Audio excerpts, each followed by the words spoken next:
Kamusta po kayo? Okay naman. Kala ko walang a-attend eh. Ayan, paki-high five naman yung katabi nyo. Sabihin nyo, buti na lang nandiyan ka. Palakpakan po natin ang Panginoon. And it's always a privilege to stand before you and to share po yung stage po. Salamat po kay Pastor Bong, kay Pastor Evelyn for allowing me to stand before you to share the Word of God. Nasa Jimay po sila, ang alam ko po, nasa anniversary. So, magtuturo din po si Pastor doon. So this week, there's so much to celebrate, no? Ano ba yung mga wins natin this week? Binibining Pilipinas. Diba? No? Sino ba dito yung nagulat nung nanalo yung Miss Bulacan? No? Grabe. Taga saan ba siya? Taga Malhakan. Hindi ko lang alam, kasi taga Malhakan ako, pero hindi ko alam kung taga saan siya doon sa Malhakan.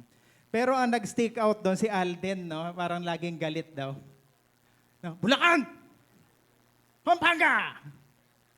Na ano niyo ba yun? Pero sa akin okay lang.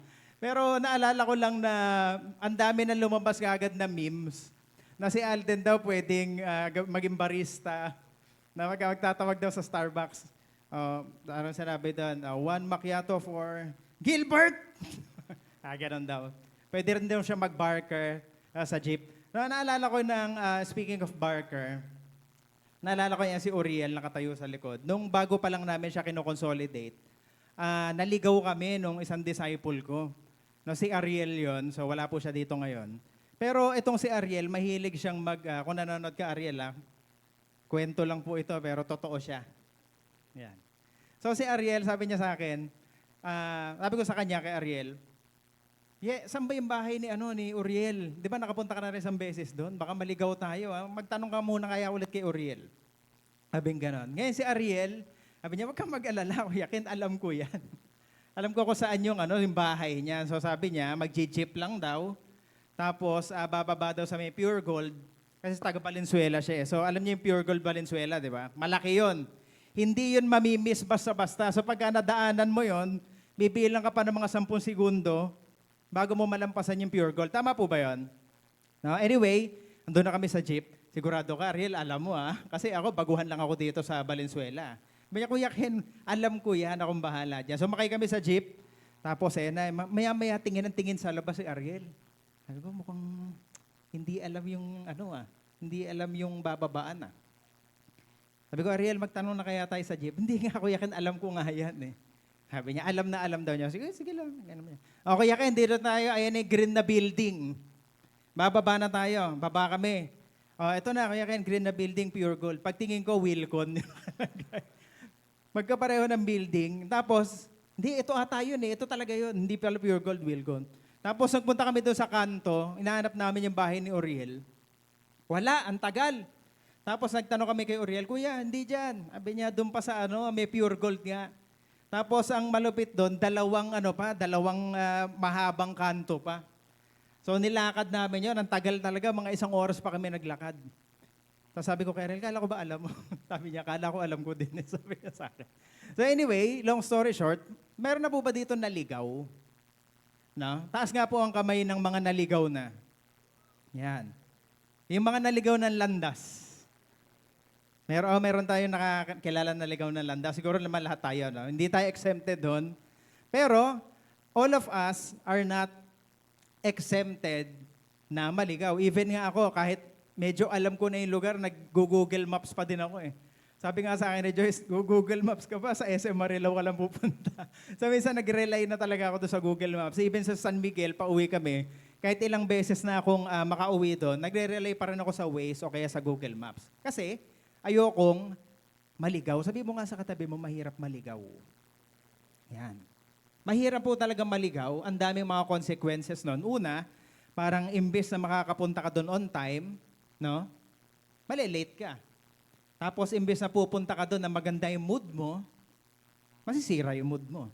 No? And that's related to the message I'm about to share with you today na mababasa po sa Matthew 7:13-14. Yan. Matthew 7:13-14. Sabi po dyan, sa NIV po ako nagbabasa, Enter through the narrow gate, for wide is the gate, and broad is the road that leads to destruction. And many enter through it. But small is the gate and narrow the road that leads to life, and only a few find it. Yan. Samahan niyo po ako manalangin, pikit po tayong lahat. Lord, salamat po sa umaga na ito for your word, yung word mo that gives life to us, Panginoon, that gives direction, Panginoon, that gives purpose to us, Panginoon. Kaya po this morning, Panginoon, nahayaan po namin ang Spirit mo to flow in and through us, Panginoon. Baguhin mo po yung mga dapat mong baguhin, Panginoon. Shake what you want to shake in us, Lord God. Open what you want to open, Panginoon. Kaya po sa umaga na ito, we declare the victory, Lord God, in Jesus' name. Amen and amen. Palakpakan po natin ang Panginoon ng isang malakas na palakpak. Okay. Yan. Jump po tayo dun sa unang main key factor natin. Pakita na po natin yan. The temptation of the broad road. Yan. Pagka sinabi pong broad, ano po ba sa Tagalog niyan? Malawak. Okay? Malawak na daan. So sabi po diyan sa scripture, for wide is the gate and broad is the road that leads to destruction. No? Malawak man daw yung daan, madali man siyang daanan, pero saan daw siya papunta? Sa kasiraan, sa destruction. And many, ito po yung hindi maganda, and many enter through it. So hindi lang siya papunta sa destruction, hindi na siya nagli-lead sa kasiraan, no? Pero ang nakakalungkot po dito, marami pa rin daw ang dumadaan. So marami ang misinformed, hindi alam kung saan papunta yung wide gate o yung wide road. Dahil nagpupunta sila doon dahil nakakatempt, dahil nga mas madaling dumaan. So I want to ask you a question. Pagka nakakita kayo ng magkatabing hagdan at magkatabing escalator, saan kayo pupunta? Sa escalator, bakit? Mas madali eh. Di ba? So, bibigyan ko kayo ng excuse pag mga 75 years old na kayo, pwede. Pero pagka mga bawa, sabihin nyo, 20 years old na kayo, dito nga tayo, nakakapagod. Di ba? Parang hindi naman siya fitting. Di ba? Bakit natin pinipili yung escalator? Kasi madali. Kasi convenient. Kasi hindi nakakapagod. And I want to speak about temptations for a short while. Ano ba yung mga temptations sa 2024? Sinearch ko kasi yan sa Google. Ano ba yung mga kadalasang temptations that we have or we have been addicted to sa taong 2024? So number one dyan ay social media. No, kapanahunan po namin, Friendster, MySpace, tapos nalipat ng Facebook. Okay? Tapos ngayon, parang wala na yatang Facebook. Sinasabi nga nila sa ibang bansa, yung Facebook na pang matatanda na lang. Tama ba yun? Parang dito na lang namamayagpag sa Pilipinas sa Facebook. Pero sa ibang bansa, sa US, particularly sa United Kingdom, ginagamit nila Instagram. Okay? Instagram, Twitter, o kaya yung TikTok sa mga kabataan tulad natin. Yan. Tulad namin nila Ninong Jesan. Yan, mga distractions or mga temptations. Sino ba dito yung aamin? Yan, pagkakataon nyo ng umamin sa umaga na ito, yung paggising nyo, nagsiselfone agad. No? Di bali na huwag mag-toothbrush, basta makakita naman, may updates ba dito? Nag-comment ba dito sa... Amen. So that is what I call temptation. So, in fact, hindi lang yun ang mga temptations na meron tayo sa mundo. Okay? Maraming nauuso ngayon, di ba yung mga nagla-live streaming? Napansin nyo, hindi na sila more on gaming yung mga sikat na live streamers. Ano na ini-stream nila? Online Online gambling. Napansin nyo yan sa mga kabataan? Dati, ini-stream na nila Mobile Legends, Valorant. Pero ngayon, nag-stream na sila ng online betting, yung mga slots. Kung napapansin nyo sila, Chooks, o mga iba pang sikat na streamer. No?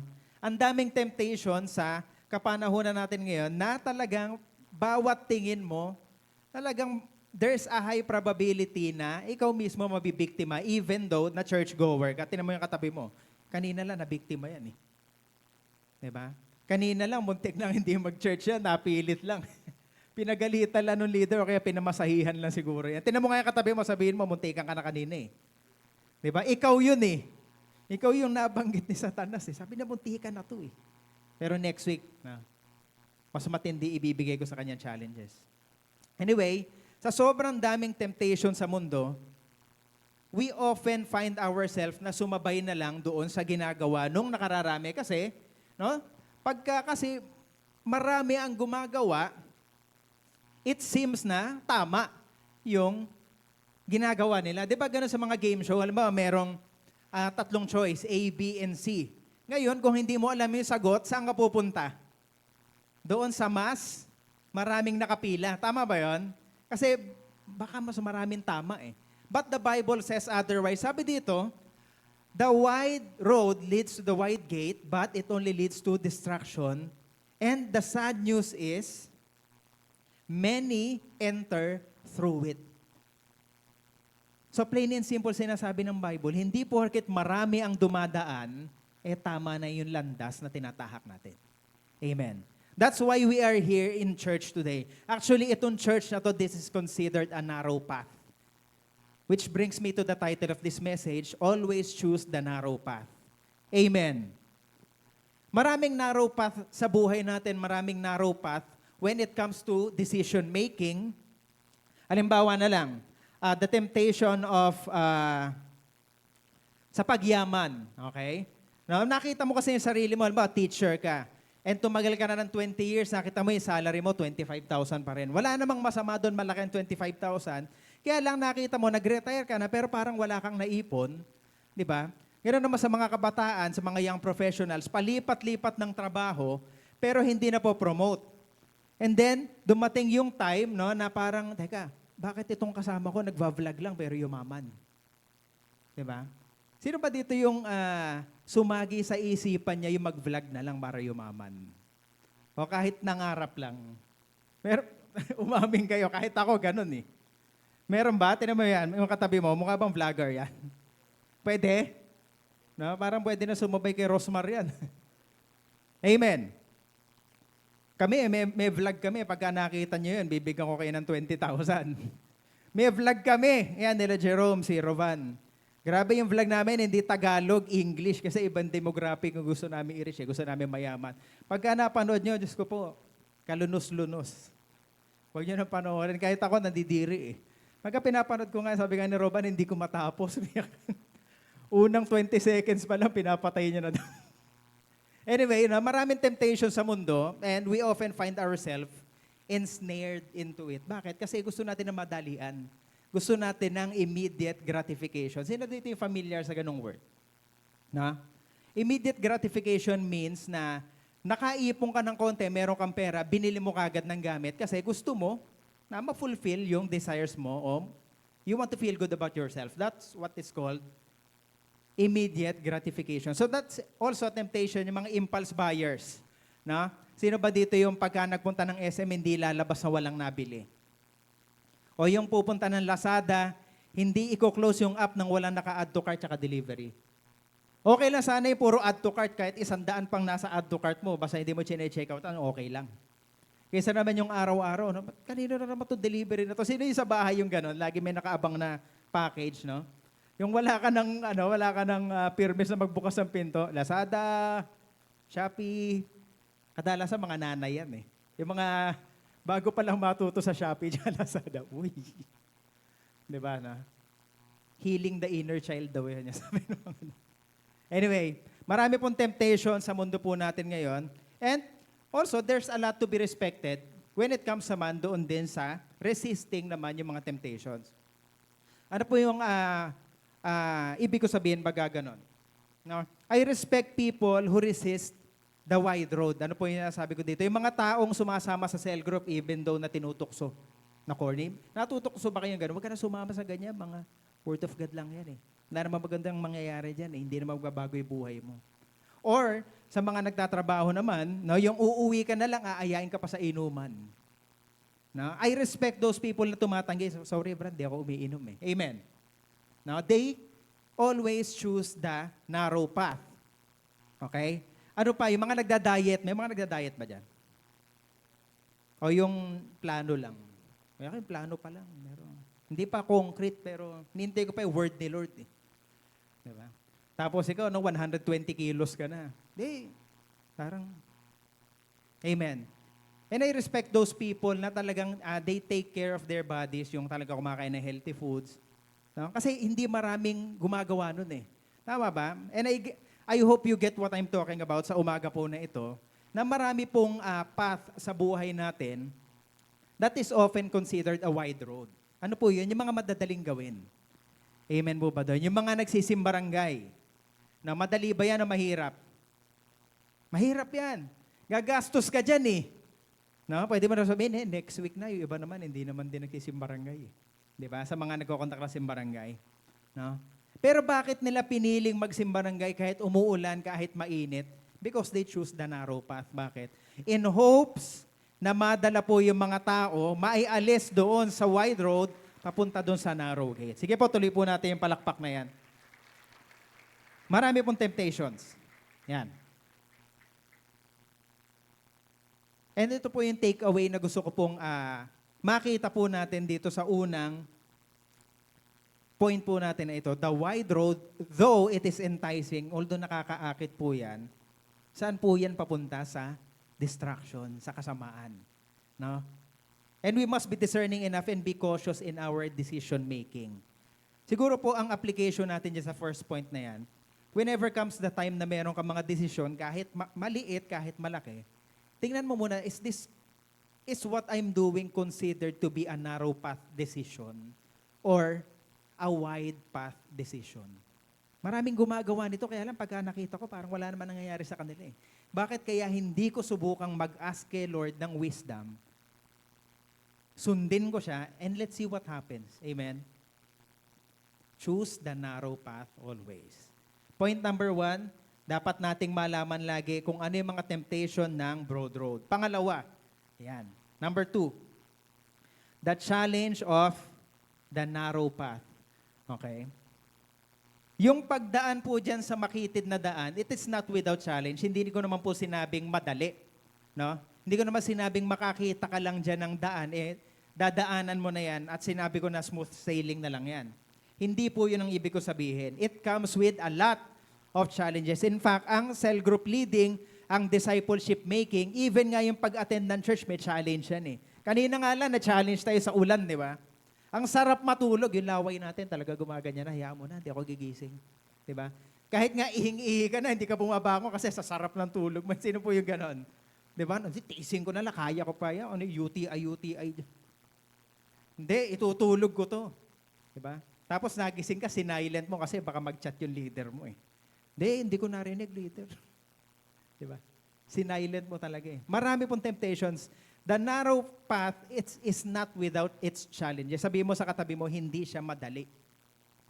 Hindi po madali na dumaan sa makitid na daan. Amen.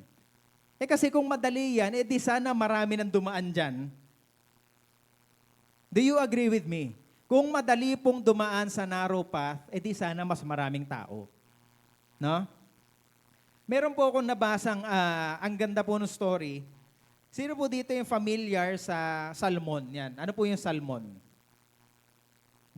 Isda. Okay? So, kadalasan po dyan, ginagawa siyang sushi. Pinapatong siya doon sa kanin, tapos kinakain. Anyway, yung salmon, they are a freshwater fish. Okay? Freshwater, ibig sabihin, hindi siya nabubuhay sa ilog. Okay? Sa mga marurumi. Lalo na sa ilog Marilao. Diba? May nabubuhay pa ba dyan? Kahit tao at hindi na kaya. No. Anyway, hindi sila pwedeng mamuhay sa isang tubig na marumi. Kaya ang ginagawa nila, when they want to lay their eggs, di ba, nandun sila sa nasa stream. Okay? Pwede silang mabuhay doon sa pinakababa, sa downstream, but pagka manganganak sila, kailangan yung eggs nila, yung itlog. Okay? Nung mga salmon po na ito, dapat maipanganak sa sobrang linis na tubig. Kung hindi, mamamatay siya. That's how sensitive the salmon's eggs are. Kaya ang ginagawa ng mga salmon, kahit nasa pinakababa sila na part ng tubig, aakyat sila, they will swim against the current at aakyat sila doon sa pinakamataas na part nung stream kasi nandun yung pinakamalinis. And I would imagine na intindihan nyo ako, no? Imagine to, may papakita po ako, yan, mga picture. Nandiyan may mga picture na i-ready po natin. Yan, may unang picture po ako ipapakita. Yan. Ang gusto ko po mag-focus kayo dun sa tubig. May nakaharang kasi eh. Pero promise, chinek ko kasi yan, wala akong picture na walang may tao. At si Jonas po yung naka-focus kaya. Kaya po si Jonas, ano ba yung pangalan ng falls na yan? Sa Butuan kasi yan eh. Ay, hindi siya sa Butuan. Sa Surigao ba yun? Basta hindi ko alam. Basta nagpunta po kami sa falls, sa may Butuan, nag-drive kami ng mga 2 hours para makarating dyan. And then, yung unang view na nakita namin, yan yung pinakamababa. Tama ba, mga nagpunta sa Butuan? Yan yung pinakamababa, di ba?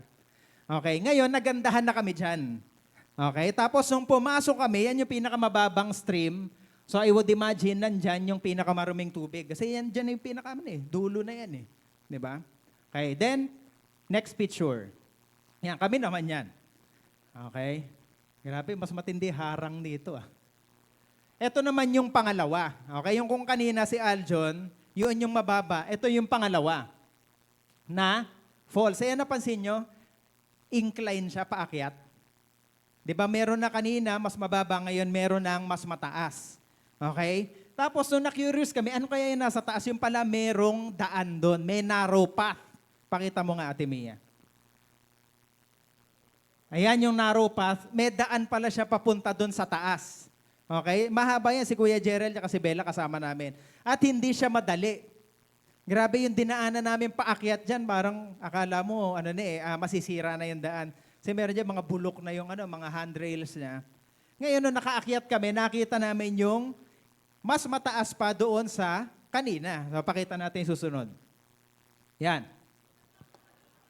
So, nung nakaakyat kami, may tao na naman. Yan yung nandoon sa mas mataas pa nung mga hagdan. Okay? And then, wala nang hagdan, papunta pa doon sa mas mataas. And I want you to imagine this with me. Yung mga isda kanina nanggaling sa baba, tapos yung stream ng tubig is going against their flow, pero inaakyat nila. Kasi gusto nilang mapangalagaan yung mga eggs, yung mga anak nila. Amen? And I think that is the same, no? Na katulad po natin, if you saw what is happening upstream, madali po kasing mag-settle doon sa tubig sa baba. Kasi madali yun eh. Diba? Ano po ba yung mga nasa baba na tubig? Mga marumi yan. Pero if you get by, pwede na yan. Sige, nabubuhay naman eh. Okay naman yung trabaho ko eh. Nasa downstream ka eh. I want you to imagine na lahat tayo nasa downstream, buhay mo. No, ano ba yung trabaho mo ngayon? Kumikita ka naman, okay lang yan. No, kahit hindi ka ma-promote, basta may mapakain ako sa pamilya ko. Okay naman yung relationship namin, okay lang yan. Basta kontento na ako dyan. Madali pong makontento pag hindi mo alam kung ano yung meron sa taas. Tama. No? If you only saw what is happening upstream, no, marirealize mo, ang dumi pala dito sa baba. May mas maganda pa sa taas. May mas malinis. Gaano ba kahirap, no? Yung pag-akyat doon sa, yung going against the flow. Hindi siya madali, di ba? Laging may challenges pagka nag-go against the flow ka. Parang ngayon binasa natin scripture, dito may dumadaan na maraming tao, dito konti. Ang hirap mag-decide nun, ba't kaya konti lang dito? Lalo na nga sa mga restaurant, ay konti kumakain dyan, hindi siguro masarap. Amen. Minsan sa dami ng tao, doon ka nagde-decide kung masarap o hindi.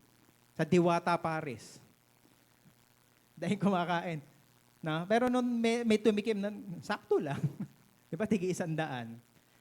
Hindi porket marami ang nagpupunta dyan tama o masarap. Hindi porket marami ang naliligo dyan, malinis yan. Tama. Kaya lang, kung gusto mong magpunta doon sa pinakamataas, may challenges. Mahirap mag-go against the flow. Naranasan nyo na ba yun? Ako nabaha eh. Sa Zamora, yung parang pagka lalakad ka papunta doon sa labas ng bayan, yung go against the flow, ang hirap lumakad doon eh. Diba? Another example, yung mga nag-MRT dito, yung mga warrior sa umaga. Sino po dito yung mga nag-MRT, LRT? Di ba lalo na pag sa Cubao, grabe. Sa Cubao ka sasakay, tapos may palabas sa mga tao. Try mo salubungin yon yung mga lalabas ng MRT. Makakapasok ka ba sa loob? Hindi ka makakapasok doon. Di ba? At try mo rin yung nasa harapang kanila, tapos nasa likod yung maraming tao. Kahit hindi ka aandar ka doon. Amen. That is how hard to go against the flow. Ganun po kahirap mag-swim upstream. Tama po ba yan? And I respect people, and I'm sure God sees the people na nag-go against the flow and they try their best to go upstream. Kasi nandun si Lord eh. Nandun yung pangako. Kung nakikita mo lang kung ano yung disenyo ng Lord sa'yo, doon sa taas, I would imagine na gusto mong pumunta doon. Ang mahirap kasi sa atin ay parang hindi tayo pupunta doon sa isang lugar hanggat walang evidence na may mangyayari maganda. Tama. Like for example, ganito. Pagka hindi ko nakikita yung sarili ko physically na magtatagumpay ako in 2025 or in 2026, hindi ako pupunta doon. Hindi na ako mangangarap. Pero pagka nakita ko, pinakita ni Lord, ito yung vision ko sa iyo. Eh. Di ba mas magiging madali na magpunta doon sa promise ni Lord? Kasi ganun tayo, parang kailangan natin ng concrete evidence palagi bago tayo sumunod kay Lord. And yun po yung gusto kong idiin sa second point po natin is, even though mahirap pong umakyat o mahirap pong mag-go against the flow, dapat lang po natin ituloy yan because that is what God intended for us to be, for you and me. Amen. So I want you to apply, to embrace the challenges and sacrifices that come with following God. Laging may sacrifice po yan. And we must never lose hope amidst the trials we face. Ayan. Grabe, ang dami kong kwento dito, puro kay Roban. Kwento ko pa ba ito, Ban? Ayan. So sabi ko nga kanina, I have so much respect doon sa mga tao na nag-go against the flow or they choose the narrow path. Okay? Pero na-relate ko naman to, hindi ko kasi ikwento kasi yung quotes na i-share ko is about sa gym. Yan, alam na ni Roban to. Na may mahilig ba mag-gym nito? Tingnan mo nga yung muscles ng katabi mo kung nag-gym ba yan. O mahilig mag-gym. Hindi mahilig mag-gym, mag-gym. Yan. Ngayon, kami, nung bandang 2014, mga bago lang kaming mga Kristiyano noon, kaayaan kami sa gym. Okay? Gym tayo, dyan sa gym na 2020. Yan. Nag-gym kami, kasama ko sila Michael o sila Kuya Kaiser yata, sama din. Tapos, sila Kuya Jerel, yan. O, dito na kami, nasa na kayo? Start na kami mag-stretching. Yan. Ako pa naman, wala akong patience. Grabe kami, pagka nag-gym pa lang, bumuhat pala ng konti, tingin na ng tingin na sa salamin. Nasaan na yung resulta? Pero, wala naman nagbabago. Tapos yung mga ibang kasama ko to, ginaganyan-ganyan pa. Di, meron na oh. Grabe, no?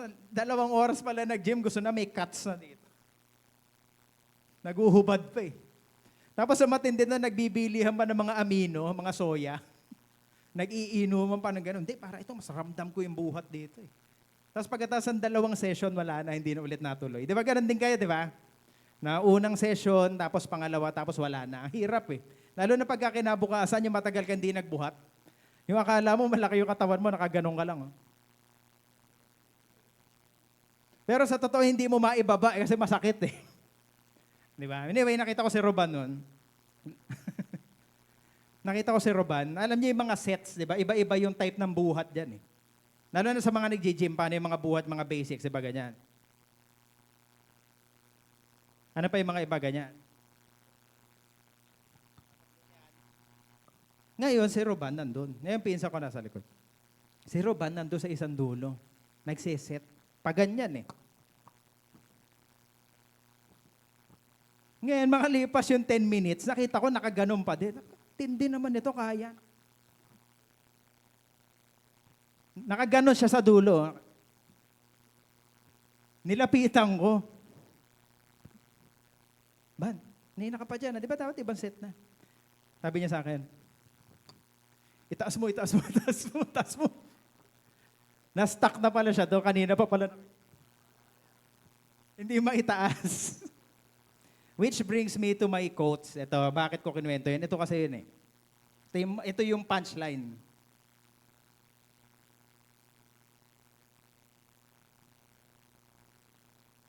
The real workout starts when you want to stop. Nagets nyo yun? The real workout starts when you want to stop. Ganon din po sa buhay natin, sa discipleship, sa Christianity. Pagka dumating ka na sa point na gusto mo nang tumigil, that is the perfect time to continue. Kasi doon mo na mararanasan talaga yung outpouring ng blessing, yung outpouring ng presence ng Panginoon, yung pagsama niya sa buhay mo. Tama ba yon? Di ba ganun yung great Bible heroes? Kung kailan talaga sila naiipit, kung kailan talaga walang-wala na sila, kung kailan kailangan silang may i-sacrifice na anak, kung kailangan meron silang isurrender si Lord nga even sa Garden of Gethsemane, na-test siya. Baka pwedeng hindi ko napagdaanan to. Pagka dumating tayo sa ganong point ng buhay natin, whenever you want to quit, kung gusto mo na mag-quit, that's the time you have to continue. Doon na magsisimula yung 360-degree turn around ng buhay mo. Tama ba yon? Naglalaban na si Lord doon tsaka yung kaaway. Ayan na, ito na yung turning point ni Aljon. Ito na yung turning point ni Gerald. Ito na yung turning point ni Ninang Cathy. Ano kaya yung magiging response doon sa situation? Titigil kaya siya o magpapatuloy? Amen. Pipiliin ba niyang bumalik, pumunta na lang doon sa wide gate, or mag-continue sa narrow path? Amen. Pwede ba natin palakpakan ng Panginoon ngayon sa ginagawa niyang guidance sa buhay natin? Amen.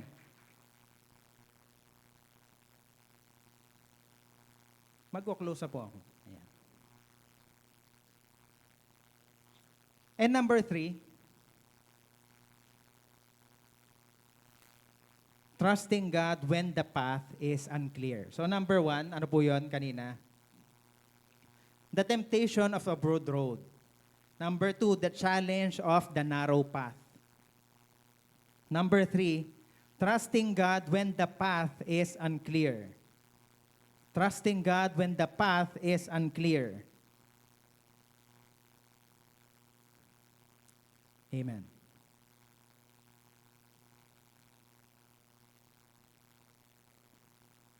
Yung pagtitiwala po sa Panginoon, it is not all about when something is very clear to you kung ano yung magiging resulta. Tama ba yun? Parang yung mga nakikita natin sa Facebook or sa TikTok, Instagram. Yung trustful na tinatawag. Yung kahit hindi mo nakikita, magfo-fall back ka. Nakita nyo yun? Ewan ko kung ako na nakita nun. But I want you to understand that trusting God isn't just for the times of certainty. Hindi lang siya sa oras ng sigurado ka kung ano yung mangyayari. Para sinabi mo, sige, magtitiwala ako sa iyo kasi alam ko naman, ikaw bahala sa akin kahit anong mangyari. Sige, sasama ako sa iyo kasi kahit wala akong pamasahe, alam ko na may libre mo ako. Amen. Madali pong magtiwala sa isang tao na alam mo, no, nasasagutin ka kahit anong mangyari sa iyo. Pero what if dumating yung oras that you are uncertain? Hindi mo talaga alam kung ano yung mangyayari. Magtitiwala ka pa rin ba doon sa tao na yon? Mahirap po ba yun? Di ba ang hirap? And I shared during one of my devotions about how Jacob had wrestled with God para makuha yung blessing. Familiar po ba kayo sa story na yan? Meron pong account sa Bible na si Jacob nakipag-wrestle sa isang man, which is an angel of God. Wrestled with God, no, in a form of man, na nakipag-wrestling siya ng matagal na panahon, matagal na oras. Okay? Ngayon, dahil sa perseverance si Jacob, hindi niya binibitawan itong man, ito si Lord. Sabi doon, I will not let you go until you give me your blessing. Hindi kita bibitawan hanggat hindi mo ako binibless. Okay? Ngayon, nung nakita ni Lord, nung man, na hindi talaga siya bibitawan, hinawakan niya yung hips, hinawakan niya yung joints, piniga niya. Ngayon, anong nangyari? Nag-result ito sa pagkapilay ni Jacob. Okay? Napilay si Jacob. And then afterwards, blines siya nung man. Okay, ni Lord. Blines siya. Nakuha niya yung blessing, but not without its challenges. Hindi siya blines nang walang tinitake away sa kanya. In that case, napilay siya eh. Naranasan niyo na ba yung matapilok? Masakit yun, di ba? Pagka lumalakad o na-sprain kayo, you have a sprain ankle. Mahirap lumakad pagka merong sprain. Ngayon, isa po sa na-catch ko dito sa scripture na yun, yung nakapag-wrestling si Jacob kay Lord, napilay siya, and that becomes the only evidence of Jacob encountering with God. Tama ba? Parang siguro pagka kinuwento ni Jacob, uy, nakapag-wrestling ako kay Lord, tapos kung wala siyang galos, may maniniwala kaya sa kanya? Wala. Pagka may nagsabi sa'yo, uy, nanggaling ako sa isang masalimuot na labanan, tapos wala siyang mga sugat, maniniwala ka ba? Uy, binugbog ako na 5 tao, tapos makita mo, wala man lang black eye. Hindi siya kapanipaniwala. And I believe as humans, bilang mga tao, we often think na ang evidence ng encounter mo kay Lord is when things are better. Pagka may maganda nangyayari, doon mo lang masasabi na ito, encounter ko to kay Lord kasi may maganda nangyayari. Kasama ko si Lord kasi meron akong pera. Kasama ko si Lord kasi I am healthy. Kasama ko si Lord kasi maganda yung relationship ko at saka asawa ko. Kasi nakapag-aaral ko yung anak ko kasi kumakain kami 3 times a day. I know God is with me. But for the sake of this, the only evidence that Jacob have is yung pilay, yung limp. Amen. Kaya po sa oras ito, I want you to realize this and catch this in your spirit. Marami pong tao dito sugatan, pilay, bugbog na. Lalo na yung mga cell leaders, lalo na yung mga nanay natin, mga tatay natin, mga sugatan, mga bugbog. No. Hindi evident na, mukhang hindi evident na na-encounter si Lord. But just like the case of Jacob, yun lang yung evidence na nagpapatuloy siya na na-encounter niya si Lord eh. Kaya nga, nakakahanga po yung mga tao na kahit ilang beses na ma-reject nang i-invite nila, tuloy pa din. Kahit ilang beses na indyanin sa cell group, chinachat pa din. Kahit ilang beses na sabihan nung nanay, sabihan nung tatay, wala namang nagbabago sa'yo. Nagpapatuloy pa din. It is not because they are facing the consequences na binigay sa kanila ni Lord. It's not because na meron silang ginagawang mali. It's because they choose to trust God and chase the blessing even though the things are uncertain. Amen. Kahit hindi alam yun nandun sa dulo, tuloy pa din. Kasi may tiwala kay Lord eh. And that is very evident sa marami pong tao dito. Even sa mga cell leaders mo. Sugatan yan eh. Tama. And they choose to chase the blessing even if things are uncertain. Sabi po sa Proverbs 3:5-6, trust in the Lord with all your heart and lean not on your own understanding. In all your ways, submit to Him and He will make your paths straight. Ganda po nun no? And you want to end up in this story, yan. Sa John 4:43-53, right after po na makulong si Peter, na balitaan ni Lord, nagpunta po si Lord sa Galilee. Okay? So makikita po natin dyan sa verse na yan, nakarating na si Lord sa Galilee. Naalala niyo ba yung Samaritan woman, yung nasa may well? So dumaan muna si Jesus doon, nagstay ng 2 days. Tapos nagpunta siya sa Galilee to perform miracles. Just to fulfill the prophecy of the prophet Isaiah. Sabi po kasi doon sa isang account sa Matthew, no, nabasa ko siya in one of my devotions, sabi doon, meron pong dadating na great light sa Galilee, sa land ng shadow of death, at there will come a light na magdodon doon. So ibig sabihin, si Lord, ifulfill niya yung prophecy ni Isaiah, pupunta siya sa Galilee at siya yung magdadala ng ilaw. Amen. Ngayon, one of my favorite stories dito po sa Bible is yung dumating na nga si Lord dito sa Galilee. Okay? Sabi po sa verse 43, pakita po natin. After the 2 days, He left for Galilee.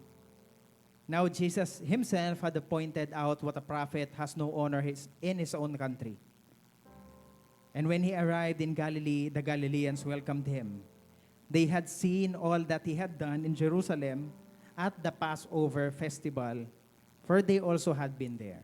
So, yung mga tao po sa Galilee, they are witnesses ng mga ginawa po ni Jesus. So, nagpagaling siya, he turned water into wine, di ba, ano pa ba, bumubuhay siya ng patay, he drives out evil spirits, nagpapagaling ng bulag, nagtatanggal ng leprosy. So, they witness all sorts of Jesus' miracles. Kaya yung pagtanggap, grabe eh. Tama, di ba? Genuine, okay? Then verse 46 said, sabi po dito, once more, he visited Cana in Galilee, where he had turned the water into wine. Yung kasalan, alam niyo po yan, yung kasalan sa Cana. Ginawa niya po yan, yung tubig dyan sa wine. So bumisita po siya doon. And here's what I want to focus on sa verses po na ito.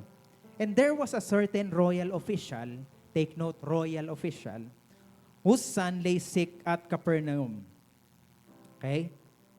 Royal official. This was not an ordinary person by any means. Hindi siya ordinaryong mamamayan. Diba? Hindi siya si Alice Go, yung normal lang po ako mamamayan. Diba? Paubaya mo na sa kanya. So ito, he is a royal official. Okay? Who went from Capernaum to Galilee. Okay? Malayo po siya. Ni-research ko po siya. Capernaum to Galilee, it would take about 2 days to travel. Okay? 2 araw yun kasi wala namang mode of transportation nun. Ano lang mamimili ka lang ng kung ilang horsepower yung kabayo mo.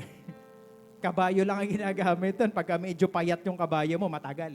Diba? Pagka medyo malaki, so mas mabilis. So I would imagine na yung 2 days talagang magandang kabayo yung ginamit nitong official na to. Then verse 47, sabi po dito, when this man, the official, heard that Jesus had arrived in Galilee from Judea, he went to him. Take note. Official, royal official, he went to him and begged him. Nagmakaawa. He forgot about his status. Binaba niya yung pagiging royal official niya at nagmakaawa kay Lord. He begged him to come and heal his son who was close to death. So despite his position, nagmakaawa, naghumble down. And what amazes me about this man, the following verse. Verse 48, sabi po dito ni Jesus, unless you people see signs and wonders, Jesus told him, you will never believe. Parang pinag-usapan natin kanina. Kayo naman, pag hindi naman kayo nakakita ng concrete evidence ng miracle, hindi naman kayo maniniwala. May rebuke si Jesus dito sa royal official. Ngayon, tinan nyo to, nakakahanga yung response ng royal official.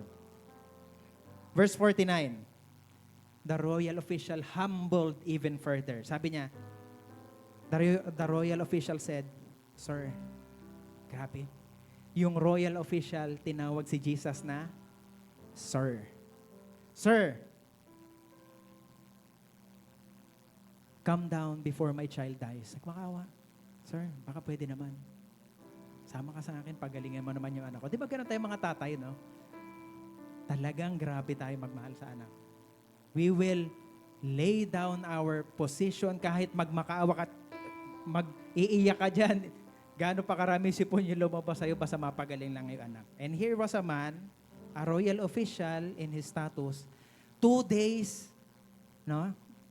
Galing Capernaum, nagpuntang Galilee. Binaba yung kanyang status. Nag-humble down kay Jesus, nirebuke ni Jesus, nagmakaawa ulit, tinawag na, Sir. Grabe. Ngayon, I want you to receive this in your spirit. I-catch mo to. Napakaganda. And Jesus said something prophetic that I want all of us to receive. Bago ko po banggitin yung next verse. I want you to receive this in your spirit. Yung prophetic na sabihin ni Jesus. Sabi po sa verse 50, Part A, go. Jesus replied, your son will live. Happy. In-honor ni Lord yung humbleness, yung effort from Capernaum papuntang Galilee. Now, our response, yung response natin dito sa sinabi ni Jesus will determine kung ano yung magiging outcome. Sabi kasi ni Lord, go, your son will live. Pero ano kaya yung magiging response nitong Royal official. Pinaalis lang siya hindi naman sasama si Jesus. Tama ba? So sa mga tatay, sa mga nanay, pagka meron kayong pinuntahang doktor, baka pwede mo naman tingnan yung anak ko sa bahay, hindi na kasi namin madala sa ospital. Tapos sinabi sa'yo ng doktor, go, your son will live. Hindi siya sumama. Ano magiging response mo? Siguro talagang kakalad ka rin mo yung doktor, no? Hindi ka tingnan mo nga eh. Hindi ko naman kailangan ng salita mo, hindi ko kailangan ng assurance mo. What I need you to do, puntahan mo, pagalingin mo yung anak mo. Pero ito sabi ni Jesus, go, your son will live. And this next verse, part ng verse, will amaze you even more. Lalo mong hahangaan yung royal official. Sabi po dyan, the man took Jesus at his word and departed. Grabe. Pinaniwalaan lang yung sinabi ni Jesus tapos umalis, pabalik doon sa anak. Let me remind you, itong mga tao sa Galilee, they are witnesses of Jesus' miracles.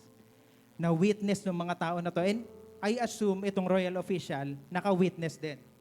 Di ba si Jesus pagka gumagawa siya ng miracle, instantaneous, immediate, yung ginagawa niya resulta. Hinawakan niya yung lalaking may ketong, nung hinawakan niya, ano nangyari? Nawala. Nung hinawakan niya yung eyes ng bulag, nakakita. Nung sinabihan niya na si Lazarus mabuhay, nabuhay. Okay? Nung hinawakan niya yung tubig doon sa wedding in Cana, naging wine. So siguro sa isip nitong royal official na to, hindi, kailangan nandun si Jesus para ma-perform yung miracle. Ang daming accounts, yung mga bumutas ng bubong, binaba eh. Gumaling eh. Pero itong sinabi kay royal official, sige, umalis ka na. Gagaling yung anak mo. Hindi sumama si Jesus. Pero still, naniwala yung royal official even when things are uncertain. Naniwala siya eh. Hindi naman sumama si Jesus. Mas matlakas, sigurado kasi 100% gagaling yung bata pagka sumama si Jesus. Tama. Pagka sumama siya, pabalik ng Capernaum, hinawakan yung anak, sigurado gagaling. Pero ito sinabi, hindi, umalis ka. Gagaling yan. Ginanon lang siya eh. Ngayon, itong royal official, naniwala siya. And then, sabi po dito sa verse 51, while he was still on his way, nung pabalik pa lang royal official, pabalik sa bahay, his servants met him with the news that his boy was living. Kaya mapalakpakan si Lord. Grabe. Hindi pa nakakauwi dun sa bahay, sinalubong na ng mga servants, Sir, buhay yung anak mo. Ngayon, sa susunod na verse, dito kayo lalo ma-amaze kay Jesus. Laging merong mas matindi. Verse 52, sabi diyan, now when he inquired as to that time when his son got better, they said to him, yesterday at 1 in the afternoon, the fever left him. Naalala ng royal official, 1 in the afternoon. Verse 53, sabi diyan, then the father realized that this was the exact time at which Jesus had said to him, your son will live. So he and his whole household believed. Grabe. Grabe si Lord. Amen. Hindi pa nakakauwi. Gumaling na. And I believe the moment that he took the word of Jesus, umalis siya, pinagaling na kagad ni Lord. Nakita ni Lord yung tiwala sa kanya eh. Even na hindi sumama si Lord, umalis, ay pinaniwalaan ako nito. Gagaling si Lord. And what amazes me even more, hindi yung oras ng pinagaling eh. Catch this in your spirit right now. Kahit malayo si Lord, yung prophetic voice ni Lord nakarating dun sa anak.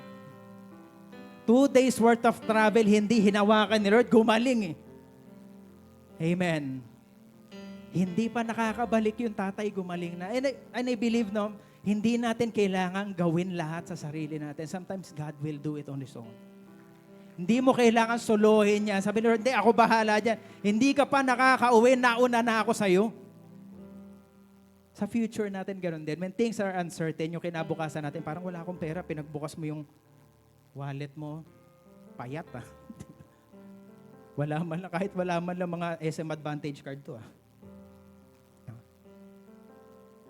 If you're worrying about your future, worrying about your career, worrying about the things that are uncertain, tingnan natin to.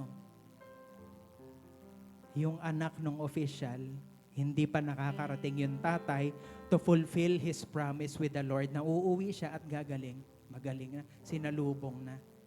Ngayon, sinasabi sa iyo ni Lord sa mga gapo na ito, huwag kang mag-alala. Huwag mong stress yung sarili mo. Doon sa mga bagay na hindi mo naman alam. Lean not to your own understanding. Bakit nauna na ako dyan eh? Nandyan na ako. Amen. Even nga yung pagkamatay ni Lord that's prophetic naman. May dadating na tagapagligtas, mag-cleanse sa mga kasalanan natin, and He will open the door, pathway to heaven. And I want to understand, I want to ask you right now, if you're having doubts and anxiousness sa buhay mo ngayon, maniwala ka lang kay Lord, always choose the narrow path. Bakit? Nandun na si Lord sa dulo.